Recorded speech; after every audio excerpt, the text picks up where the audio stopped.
Oduu haaraa manugeette tiliyaadhaa kam siniin jedhaa ijoollee Oromoo nagaa akkam keessanii fayyaa qabdu. Oduu haaraa waa'ee Abiyyii fi waa'ee Tigraayii kana irraa waan xiqqoo dubbanna. Akkam isiniin jedha duraan dursee Oromoon maal ta'uu qabdi isa jedhu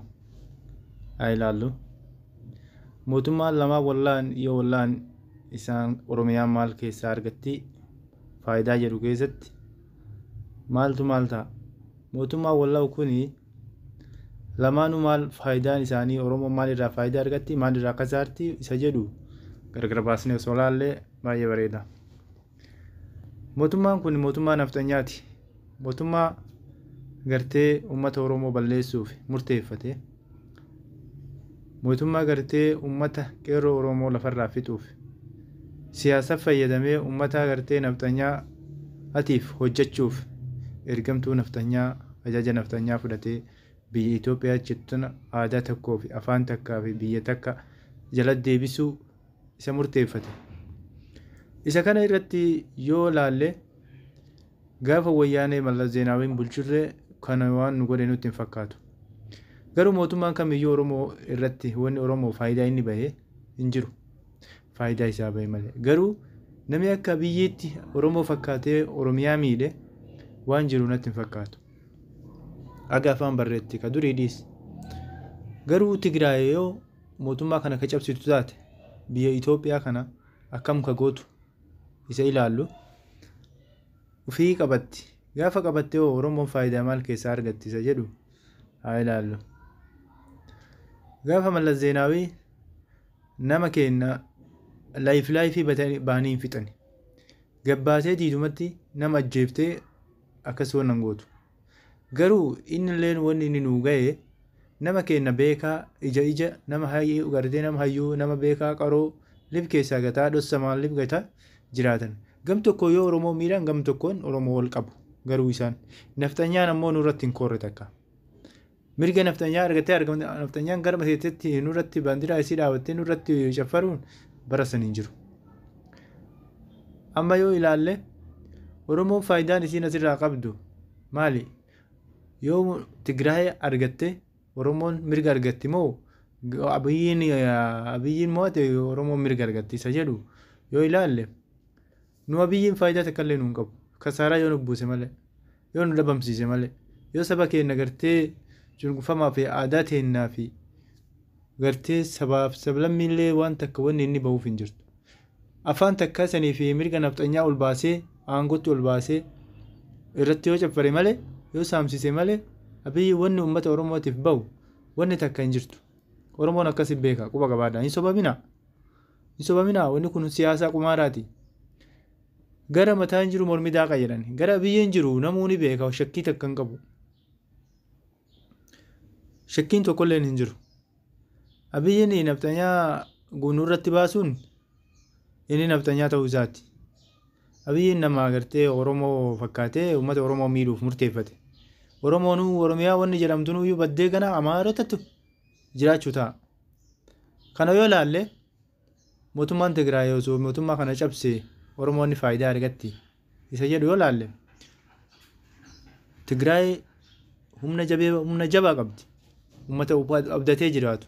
Uummata ammata 27 dhiisee ammata 27 durattuu waraana ofii qopheeffatee qabu. Uummata lola beeku, uummata ayii beeku, uummata onnee qabu, uummata jagna, uummata tokkummaa qabu. Uummata tokkummaa qabu wanni danda'u hin jirtu. Waraana fedhe haa qabaatu. Mootummaan waraana fedhe haa qabaatu. Waraanni Tigraay qabdu tokkummaa isiiti. Waraanas ni qabdi, tokkummaas ni qabdi. Wal jala hiriirti, hayyuus ni qabdi, wal jala hiriirti. Beekaas qabdi. Gartee nama bilchina qabu, uummata bilchina qabu, saba bilchina qabu, saba waa barate, saba uf beeke, saba ufii gartee tanan na baasaa fi sanin na baasaa gargar beekuu danda'u tokko. Uummata Tigraay jechuun uummata tokkummaa, uummata nama hawwachiisu. Uummata akka keenyaa kan akka ijoollee walitti deebi'aa tokko ta'a nama akka ijoollee walitti qaban an uummata Oromoo arge. Isi sabii biraallee waan isin gaafadhu wanni tokko gaafii nattaati. Saba biraallee isaa akkasuma tokko ta'a jedhanii kadhatanii. Yoo ka kadhatanii anatti illee himaa an hin beeku garuu sabi mee for example yoo Amaara fudhatte yookaan Somaaliyaa fudhatte yookaan Tigraay fudhatte saba kamiyyuu yookaan Guraagee fudhadhu Walaayitaa fudhadhu siltee saba hundatu Itoophiyaa keessatti argama. Isa argamu kana keessatti mee siltee mee tokko nuu ta'a jedhanii wal kadhatanii hoo Amaara mee tokko nuu ta'a jedhanii wal kadhatanii hoo Tigraay mee tokko nuu ta'a tokkummaa keessan wal jala hiriiraa nama jedhanii kadhatan takka agartanii ani hin beeku garuu yoo agartanii na himuu ni dandeettan ani hin dhageenye. Oromoo ijoollee beeytaa ijoollee dhuga tokko yoo gisee walitti deebistu ijoollee as deebi'aa bakka takka addachaa bakka takka walitti qabamaa akkana ta'a yoo ittullee warra gargar faca'u tokko maal isaa wani nu amata guddaa ijoollee ma tokko ta'a jennee waluma kadhanna mee saba tokko ta'e akka itti wal dhaga'u laal mee saba tokko ta'e akka itti mootummaa iyyuu mokkoru laal mootummaan kuni sabni kuni tokkummaa isaatiin akka mootummaa kana cabsu shakkiin takka illee hin jirtu shakkiin takka hin jirtu waan biraa dhiisii barri jeneraalonni isaanii ka mootummaa wajji dalagu barri dhiiseetiin dalagaa isaa san dhiiseetiin gara saba isaa deebi'e ummata kiyya wanni tokkummaa isin dhoowwalleen gabaabinnumatti yoo dubbanne uma jiraati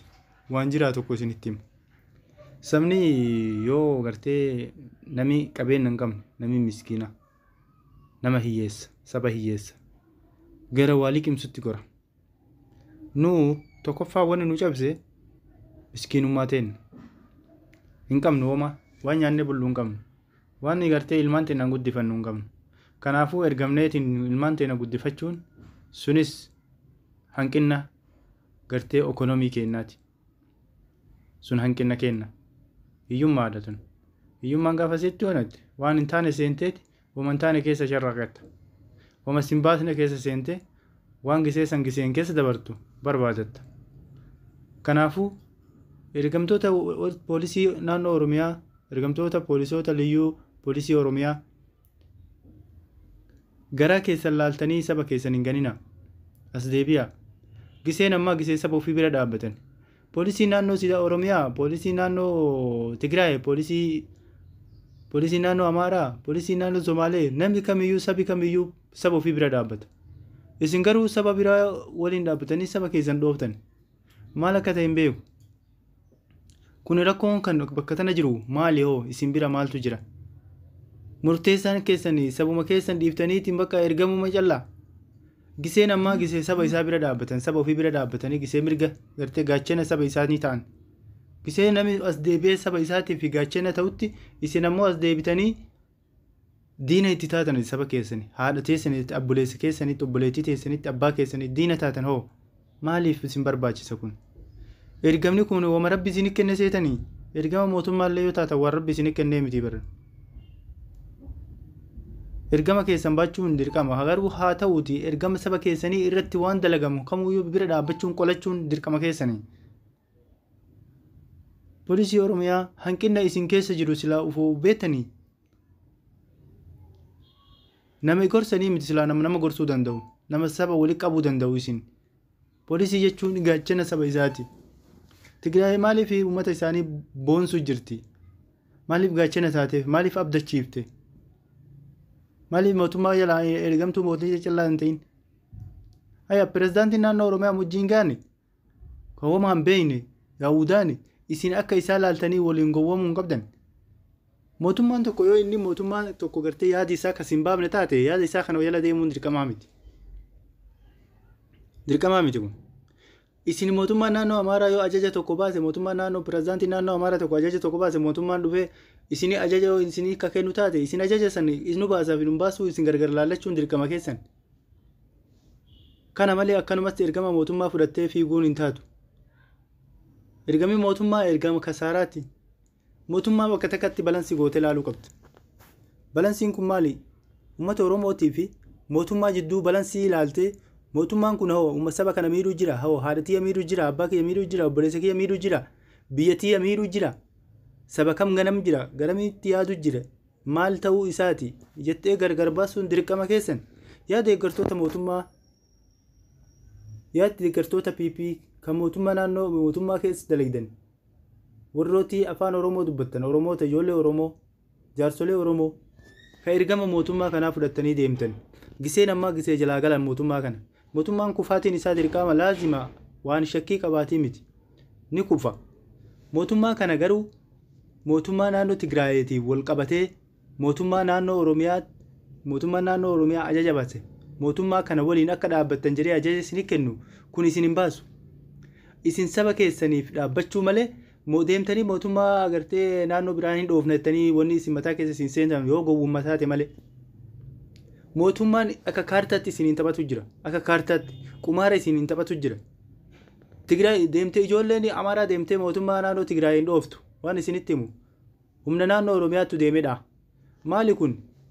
haqliidhaan biyya kana agartee haqliidhaan mootummaa naannoo Tigraay yoo cabsan taate ijoollee Oromootti ergan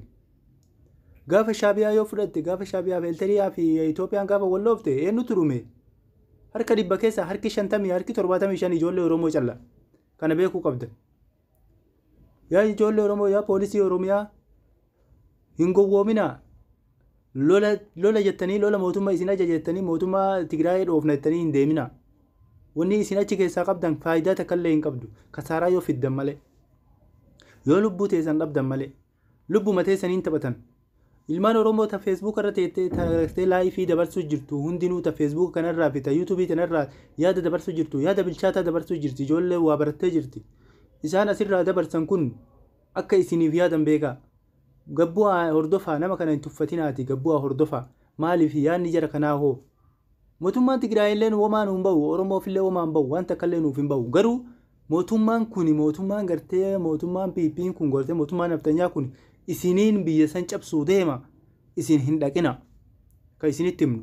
ittiin dhiyaatina hin ajajamina deebi'aa saba keessan bira dhaabbadhaa daangaa saba keessanii eegaa nama saba keessan tuqe ofirraa faccisaa malee mootummaa naannoo Tigraay dhoofna jettanii yaali waayilii Oromiyaa hin deemina lola jettanii hin deemina lolli Oromiyaa labsamee hin jiru lolli Tigraay irra labsame isiniif waliin madaalu yoo isiniin qumaara taphatan malee isin erganii isin duuba taanii isin laalan malee isinuma tachi erganii isin duuba taanii isin laalan malee wanni isiniif waa bahani tokko illee hin jiru yoo lubbuu teessan hunda wareegdan malee yoo dhabamtan malee yoo biyyee taatan malee wanni takka ka isin dirqiidhaan nami rasaasa isin duuba qabee isin oofu hin jiru isintu dirqamee ofii deema biyya teenya kabajna jettanii mootummaan naannoo Tigraay biyya teessan irraa hoomaan fedhu mootummaan naannoo Tigraay biyya teessan Oromiyaa irraa waan takka inni hin fedhu yoo isin biyya teessan kabajitan isin kabajaa fi godha isin Itoophiyaa kabajna jettanii kabajaa Itoophiyaa guunnettanii naannoo Tigraay dhooftanii naannoo Tigraayis Itoophiyaa ta'uu beeki Amaarri tokko achi hin deemu waan isin ajaa'ibu Amaarri tokko deemee naannoo Tigraay hin dha'u gowwoota ijoollee gabaree ijoollee Oromoo tagartee ammaan tana poolisii Oromiyaa godhee Shimallis Mujjiingaani akkasitti ijoollee Oromoo leenjisan isii achi oofan Tigraayitti isii dhukkee itti kaasan duuba isii biyyee godhan duuba achitti kana ofitti himaa yaa poolisii Oromiyaa mataa keessan banadhaa isin waan hundaayyuu bartanii jirtan nama waa barate gisee kana nami waan hunda waan isa baasu waan isan baasne gargar baaseetiin qaba yaada bilchaataa qaba yaada bilchaataan kun gisee nama keessaa madde yaada kana balansi gootee laaluun dirqama kan keetti yaa akki giseen ammaa gisee gartee uummata isaa bira dhaabatan gisee saba isaa bira dhaabatan gisee mirga isaa gartee falmatan gisee gartee mootummaan kun akka inni cabutti miila jalaa fuudhuu dandeettu ati obbodiyoon zamana hagasii zamana gaafa Mallas Zeenaawiin biyya tana qabatee haga ammaatti biyya Oromiyaa tana gabroomsaa bulte sila har'a isiin gabroomsuu baatte biyyi Oromiyaa tun biyya gadhiyaatu miti biyya qabeenyaan badhaatuuti biyya nama dura jirtu biyya akka Itoophiyaatti biyya dura jirtu tuffatamtanii jirta yaa Oromoo saba keessan bira yaa Oromoo ilmaan qawwee hidhattanii deemtan saba keessan bira dhaabbadhaa haadha teessan fi abbaa keessan fi obboleeyyan teessan qeerroo tana bira dhaabbadhaa gisee ammaa kana qeerroon gartee biyya lafaa baateetiin daangaa isii eeggachuu jirti bar karaa cufuu jirti karaa irra rasaasaa nyaatu jira bar waraanni naftanyaa bira dhaabbachuun dirqama keessan akkasuma hooggantoota naannoo Oromiyaatii fi gartee hayyoota Oromoo hunda Abiy Ahmed mana hidhaatti guuree akkanatti itti taphachuuf ajjeesuuf ajjeesuuf gartee karoora itti baasu guyyaa hunda karoora itti baasu isa kanaaf jecha ijoollee Oromoo ijoollee waa baratte ijoollee qawwee baattee ijoollee siyaasaa keessa dalaydu yaa waan akkanaa kana maaliif konfaas gootanii maaliif hin laalle yaasin dubbii kana balansi gootanii maaliif hin laalle ijoollee Oromoo barre ijoollee Oromoo barre nu amma nama waa baratee barattee gartee waan tokko waan isii baasu waan isiin baasne hunda gargar baasuu dandeettee jirta. Kanaafuu kabajamtoota ijoollee Oromoo warra gartee qawwee baattan dhiifama wajjin waraana deemna jettanii naannoo Tigraay hin dhaqina hadaraa isiniin jedha. Akkasii hordoftoota TV gartee YouTube Zayitoonaa channel itti dhiyaadhaatii yaada kiyya kana dhiifama wajjin irraa qoodama. Akkasii isiniin jedha waa'ee Abii kun nama ajaa'ibaa akkasii poolisii naannoo Oromiyaa dhiifama wajjin ajaja mootummaa kanaa fudhatanii garantaan ittiin deeminaa dhiifama wajjin kabajamtoota